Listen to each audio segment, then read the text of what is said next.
এই মুহূর্তে আমি দাঁড়িয়ে আছি উত্তরার মাইলস্টোন স্কুল অ্যান্ড কলেজে। মূলত মাইলস্টোন কলেজে কিন্তু যুদ্ধ বিমান যে রয়েছে সেই বিমানটি কিন্তু বিধ্বস্তের ঘটনা ঘটেছে এবং আমরা দেখেছি যে দুপুরের কিছুক্ষণ পরপরই মূলত এই ঘটনাটি ঘটে 12:30টার দিকে এবং ঘটনাস্থলে আমরা দেখেছি যে ক্লাস চলাকালীন সময় কিন্তু অনেকে শিক্ষার্থী এখানে আহত হয়েছেন এবং নিহত হয়েছেন এবং তাদেরকে সঙ্গে সঙ্গে কিন্তু মেডিকেল নেওয়া হয়েছে এবং আমরা দেখেছি যে উদ্ধার কাজে বাংলাদেশ সেনাবাহিনী এবং বিমান বাহিনীর পাশাপাশি পুলিশ, আনসার এবং যারা রয়েছেন তারা কিন্তু এসেছেন এবং এসে তারা কিন্তু উদ্ধার অভিযান করেছেন এবং আমরা দেখেছি যে এখানে অনেককেই কান্দা অবস্থায় ভেঙে পড়েছেন। আমরা যদি একজনের সাথে কথা বলতে যাই যে তিনি 12টার দিকে এইখানে ঘটনাস্থলে ছিলেন, আমরা তার কাছে একটু জানতে চাবো যে এখানে কি ঘটেছিল।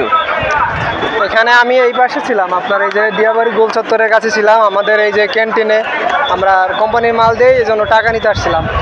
হঠাৎ করে একটা শব্দ শুনলাম, সম্ভবত তখন 1:15 এরকম টাইমটা হবে। হঠাৎ করে একটা শব্দ শুনলাম। আমরা শুরুতে ভাবছি যে বিমান যাওয়ার সময় অনেক সময় শব্দ হয়, যেমন ফাইটারদের যাওয়ার সময় অনেক সময় শব্দ হয়, কিন্তু কিছুক্ষণ পর শুনলাম যে করছে ক্যান্টিনের ভিতরে একটা স্কুলের সামনে ফাইটারদেরটা ক্রাশ করছে। পরে আমরা ভিতরে দৌড় দিয়ে আসলাম। আসার পরে দেখতে পারলাম যে ওটা একেবারে মাটির নিচে ঢুকে গেছে। ঢুকে যাওয়ার পরে আপনার করছে, ওইখানে ছোট ছোট শিক্ষার্থী ছিল। আপনার এই ঘটনার 20 মিনিট আগে ছুটি হয়েছে। ছুটি হওয়ার পরে অনেক বাচ্চা, অনেক শিক্ষার্থী এরা চলে গেছে, কিন্তু অনেকেই ছিল বা এখানে ক্যাম্পাসে যারা থাকে তারা অনেকেই ছিল। 3য় শ্রেণীর ক্লাসরুমের সামনে ওরা কোচিং করতেছিল।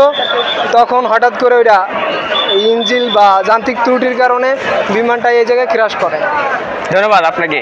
তাই তিনি যেরকমটি বলছিলেন যে ঘটনাস্থলে কিন্তু সঙ্গে সঙ্গে কিন্তু বিমানটি বিধ্বস্ত হয়ে অনেকে শিশু যারা রয়েছেন তারা কিন্তু আহত এবং নিহত হয়েছেন এবং আমরা দেখেছি যে অনেককে পুড়ে গিয়েছেন এবং তাদেরকে বাঁচানো যাবে কিনা সেটি এখনও নিশ্চিত হয়ে কিছু বলা যাচ্ছে না, যেহেতু বিমানটি একটি বিধ্বস্ত হওয়ার পরপরই কিন্তু পুরো ভবনটিতে কিন্তু আগুনের যেই শিখা সেটি কিন্তু জ্বলে উঠেছিল।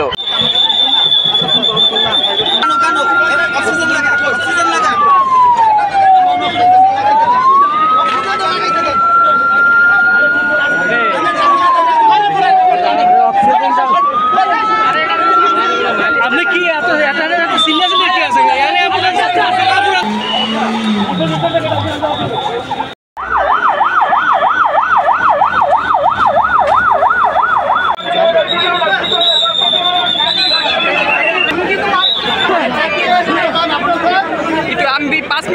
সব মিলিয়ে বলা যেতে পারে যে মাইলস্টোন স্কুল কলেজ থেকে এই ছিল আমার কাছে সর্বশেষ খবর।